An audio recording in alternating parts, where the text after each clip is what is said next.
Hello बच्चों, आइए इस प्रश्न को पढ़ते हैं। किसी धातु की विशिष्ट ऊष्माधारिता के प्रयोग में 0.2 केजी के धातु के गुटके को 150 डिग्री सेंटीग्रेड पर तप्त करके किसी तांबे के ऊष्मामापी जिसका जल तुल्यांक 0.025 केजी, जिसमें 27 डिग्री सेंटीग्रेड का 150 सेंटीमीटर क्यूब जल भरा है, में गिराया जाता है। अंतिम ताप 40 डिग्री सेंटीग्रेड है। धातु की विशिष्ट ऊष्माधारिता का परिकलन कीजिए।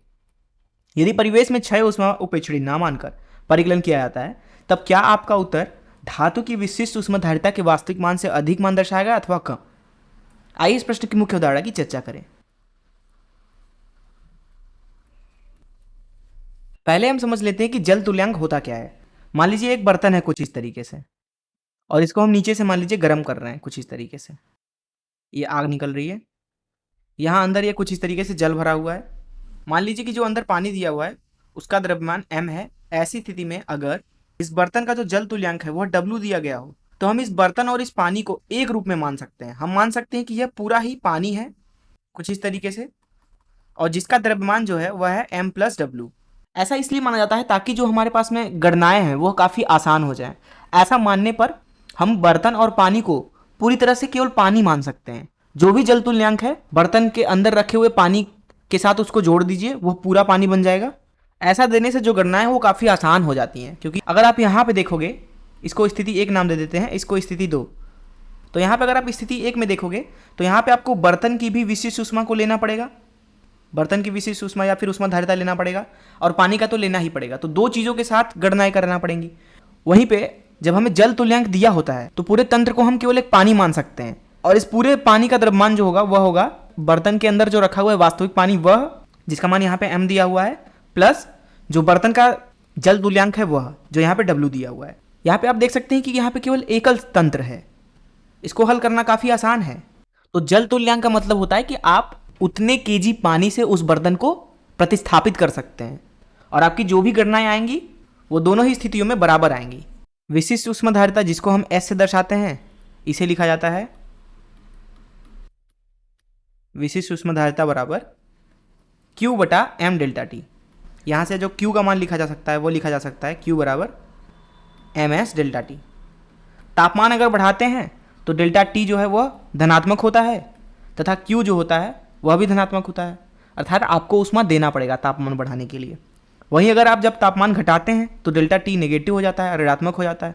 ऐसी स्थिति में Q भी ऋणात्मक हो जाता है, अर्थात आपको तापमान घटाने के लिए निकाय से ऊष्मा निकालना पड़ेगा, अर्थात यहाँ पे निकाय जो है वो ऊष्मा छोड़ेगा। तो इन मुख्य उदाहरणों का इस्तेमाल करके आइए इस प्रश्न को हल करें। अगर आप यहाँ पे ध्यान से देखोगे तो यहाँ पे हमारे पास में एक धातु का गुटका है जिसका द्रव्यमान 0.2 केजी है। तो गुटका बना लेते हैं कुछ इस तरीके से। ये आपका धातु का गुटका हो गया। इसका जो द्रव्यमान दिया हुआ है वो दिया हुआ है 0.2 केजी। कहा जा रहा है कि ये जो है इसको हमने 150 डिग्री सेंटीग्रेड तक गर्म किया हुआ है, और इसी धातु का जो हमें विशिष्ट ऊष्माधारिता है वो निकालना है। तो मान लेते हैं वो S है, इसी का मान हमें ज्ञात करना है। अब हमारे पास में एक यहाँ पे तांबे का बर्तन है कुछ इस तरीके से, जिसमें कुछ जल भरा हुआ है। यहाँ पे जो जल है उसका आयतन हमें दिया हुआ है 150 सेंटीमीटर क्यूब, और इस पूरे निकाय का जो तापमान है वो 27 डिग्री सेंटीग्रेड है। हालांकि बोला गया है कि जल का तापमान 27 डिग्री सेंटीग्रेड है, लेकिन क्योंकि यह पूरा तांबा है तो यह चालक है, और इसकी वजह से इसका तापमान भी हम 27 डिग्री सेंटीग्रेड मान लेते हैं। यहाँ पे ये जो बर्तन आपको दिख रहा है दरअसल ये ऊष्मामापी है, और इसका जो हमें जल तुल्यांक दिया हुआ है वह दिया हुआ है W, जिसका मान है, अर्थात हम इस पूरे निकाय की गणना के लिए इसे पूरी तरह से जल मान सकते हैं, और इस जल का जो द्रव्यमान होगा वह हो जाएगा, यहाँ पे जो अंदर रखा हुआ है द्रव्यमान इसको मान लेते हैं m, तो ये हो जाएगा m+w। तो जो भी गणनाएं हम इसके लिए करेंगे वो गणनाएं इसके लिए भी सही होंगी। अब हमसे कहा जा रहा है कि जो ये धातु का गुटका है इसको उठा के हम इसके अंदर डाल देते हैं, तो जो अंतिम तापमान हमें मिलता है वह मिलता है 40 डिग्री सेंटीग्रेड। यह है अंतिम तापमान। इस गुटके को आप चाहे इसके अंदर डालो चाहे इस पानी के अंदर डाल दो, बात समान है। तो यहाँ पे हम अगर इस पूरे स्थिति को बनाना चाहें गणना के दृष्टि से, तो यहाँ पे ये पानी है पूरा जिसका द्रव्यमान m+w है, और एक और गुटका भी है यहाँ पे जिसका द्रव्यमान 0.2 केजी है। इन दोनों को आपस में मिला दिया गया, मतलब इसको उठा के इस पानी में डाल दिया गया है इस तरीके से। ये आपका गुटका है और बाहर जो है वो पानी है। तो इस संपूर्ण निकाय का जो तापमान है वो 40 डिग्री सेंटीग्रेड है।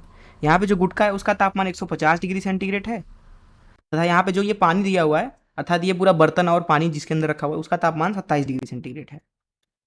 तो यहाँ पे आप देख सकते हो कि जो गुटखा है वो ज़्यादा तापमान पे है, पानी जो है वह कम तापमान पे है।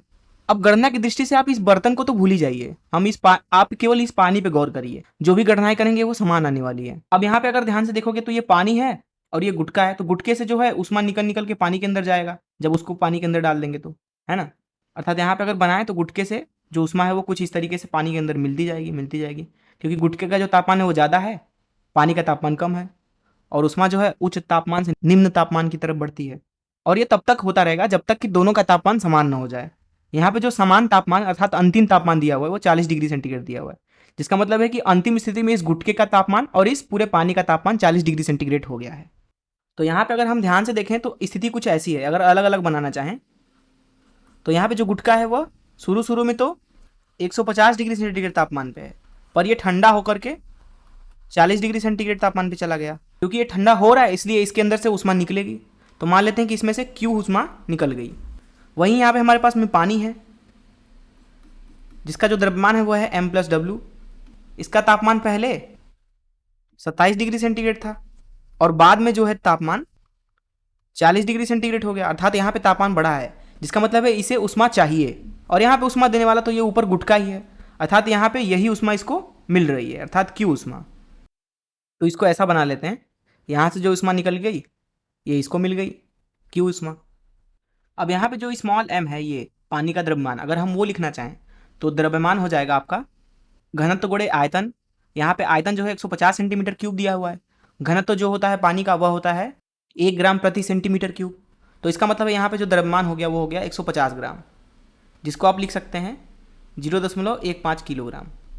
और जो यहाँ पे W का मान दिया हुआ है वह है 0.025 किलोग्राम। तो यहाँ पे हम लिख सकते हैं m+w का मान हो जाएगा m+w बराबर 0.025 kg प्लस 0.15 kg, अर्थात कुल मान हो जाएगा 0.175 किलोग्राम के बराबर।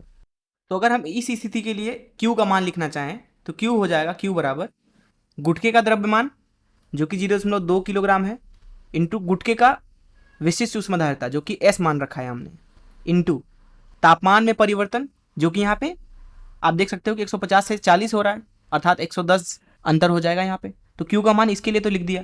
अब अगर पानी के लिए Q का मान लिखना चाहें तो Q का मान हो जाएगा पानी के लिए Q बराबर कुल द्रव्यमान जो कि 0.175 है गुणे पानी का ऊष्माधारिता जो कि होता है 4182 जूल प्रति केजी प्रति डिग्री सेंटीग्रेड। तो यहाँ पे लिख देंगे 4182 और इसमें गुणा करेंगे तापमान के अंतर का जो कि यहाँ पे आप देख रहा होगा कि 40 - 27 अर्थात 13।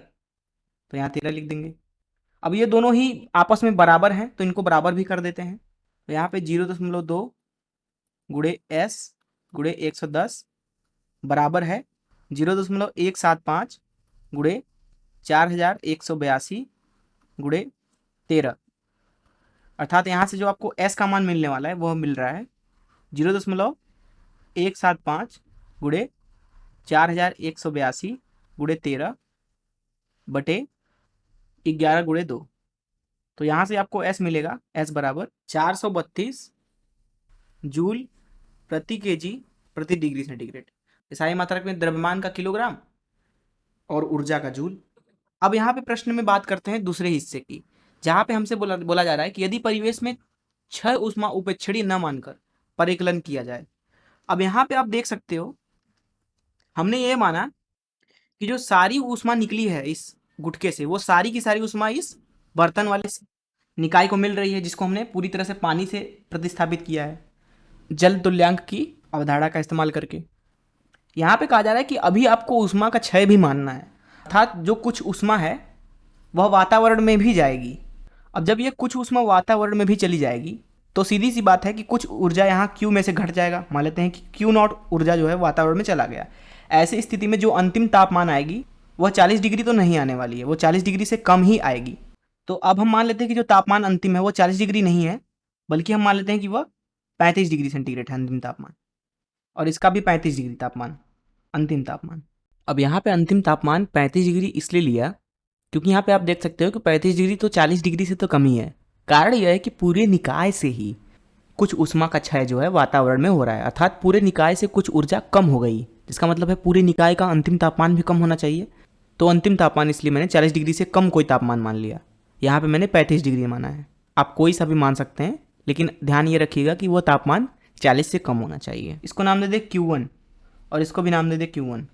तो यहाँ पे जो Q1 का मान आएगा वह आएगा, ये नहीं आएगा, बल्कि यहाँ पे आएगा 0.2 गुणे S गुणे, यहाँ 110 नहीं आएगा। अब अगर यहाँ पे आप अंतर निकालोगे तो यहाँ पे आपको इस बार 115 देखने को मिलेगा। वहीं यहाँ पे ये वाला जो है वो मिलने वाला है आपको 0.175 गुणे 4182 गुणे, यहाँ पे 13 देखने को नहीं मिलने वाला इस बार आपको देखने को मिलेगा 8। तो यहाँ पे 8 रख देंगे। जो आपको S मिल रहा है वह मिल रहा है S बराबर, इसको अगर और आगे निकलना चाहूँ मैं तो ये हो जाएगा 0.175 गुणे 4182 गुणे 8, और नीचे लिखा जा सकता है 2 गुणे 11.5। यहाँ पे अगर आप ध्यान से देखो तो ऊपर जो मान है पहले के मुकाबले, पहले जो यहाँ पे 13 था अब यहाँ पे 8 है, तो ऊपर वाला मान घटा है। वहीं अगर नीचे आप देखो यहाँ पे तो पहले यहाँ पे 11 था, पर अभी जो है यहाँ पे 11.5 है, तो ये बढ़ गया है। जिसका मतलब ये है कि जो S का मान है, अगर हम वातावरणीय क्षय माने तो जो यहाँ पे धातु है उसका जो विशिष्ट ऊष्माधारिता आने वाला है वो तो कम ही आएगा। अर्थात अगर हम परिवेश में क्षय ऊष्मा उपक्षणी न मानकर परिकलन करें तो हमें धातु की विशिष्ट ऊष्माधारिता का मान वास्तविक मान से तो कम ही मिलेगा। मैं आशा करता हूँ कि आपको इस प्रश्न का हल जरूर समझ में आया होगा। धन्यवाद।